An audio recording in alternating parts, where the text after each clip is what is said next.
Kayak foto tu.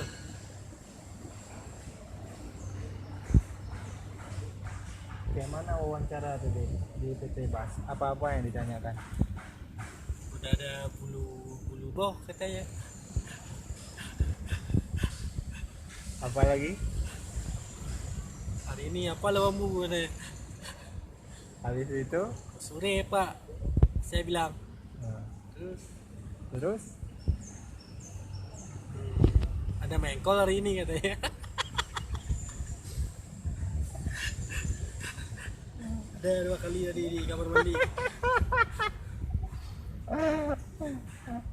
Habis Itu itu? aja. Dah. Udah.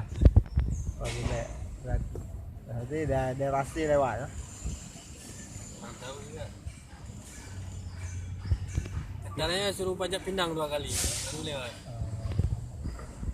Bagus. Mudah-mudahan lewat.